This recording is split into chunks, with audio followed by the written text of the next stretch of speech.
Welcome! Today, we're going to dive into a pretty profound spiritual journey.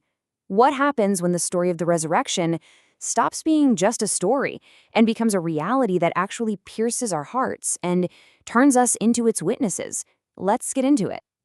So let's just start with a question, one that gets right to the heart of what we're talking about. Has a spiritual truth ever hit you so hard, so personally, that it felt like it literally cut right through you? That's the kind of power we're exploring. And the timing for this couldn't be more perfect. We are right in the middle of the Octave of Easter. It's a special 8-day period where the church basically says, hey, let's live as if every single day is Easter Sunday. The whole point is that the resurrection isn't some one-day event we just remember. Nope. It's a continuous reality we're supposed to be living in, a total immersion in the joy of Christ's victory. So, what we're doing here, it's not just a history lesson. Think of it as an invitation to a radical reorientation of your life, starting right now. It's about letting the reality of the risen Christ completely reshape how you see absolutely everything. All right, so our first stop on this journey is to really understand that initial impact. I mean, how does a message that was first proclaimed 2,000 years ago still have the power to pierce our hearts today? Well, it seems to happen in two key steps. First, there's the proclamation. We hear that bold, unfiltered truth: Jesus is Lord. But for that truth to really land, it has to lead to conviction. And that's the moment it travels from your head to your heart. It's not just information anymore. It becomes this deep, personal realization that pierces you with an awareness of just how much you need God's mercy. And this phrase, it's pulled straight from the book of Acts. It's describing how the crowd reacted to Peter's very first sermon. They weren't just interested or thinking, oh, that's a good point. No, they were cut to the heart. Think about it. Have you ever heard a piece of news that didn't just inform you, but completely rocked your world and changed how you saw your own life? That's what happened here. It was this profound, soul-shaking moment of truth. But it's not just about this big public experience. It's also incredibly personal. So now we're going to shift from the reaction of a huge crowd to a quiet, one-on-one encounter with the risen Lord.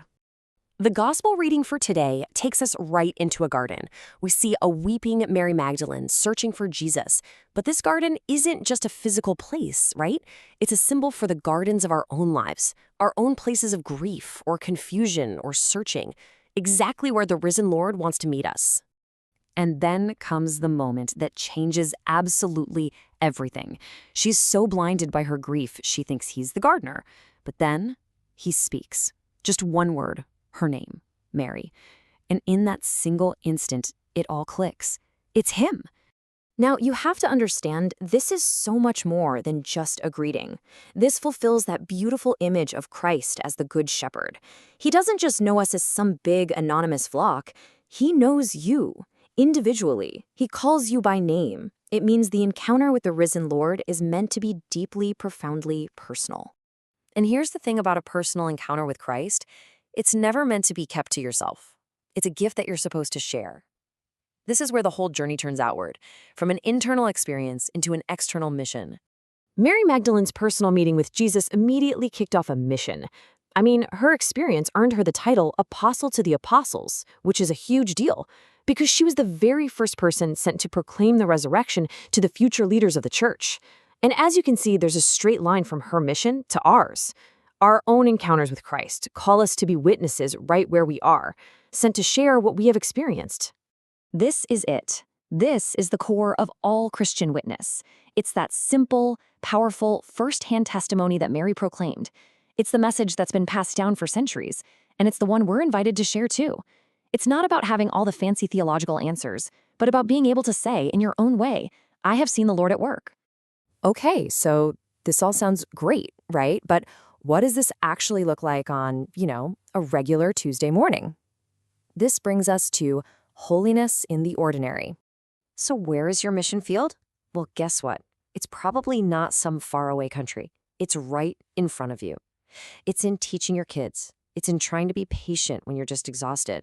It's working with integrity at your job or serving a neighbor with real love. We can look at saints like John Baptist de la Salle. His whole mission was making the ordinary work of educating kids holy. He shows us that these daily things, they become sacred when we offer them to God. And that encounter with Jesus, it didn't just end in a garden 2,000 years ago. We can continue to meet the risen Lord in a real, tangible way in the Eucharist, and we can recognize his face in the very people we're called to serve every single day. So let's make this super practical. Here's your call to action. Speak one word about Christ today. That's it. It doesn't have to be some big sermon. A simple, intentional God bless you, a word of encouragement offered in his name. That can be the start of your witness. It's about taking that first small step out of your own personal garden and onto the mission field. So let's close with this prayer and really make it our own. It just wraps up our whole journey so beautifully, from a heart pierced by truth to hearing our own name called to being sent out as a bold witness. Just imagine, what if our entire life could become a proclamation of that one joyful message? I have seen the Lord.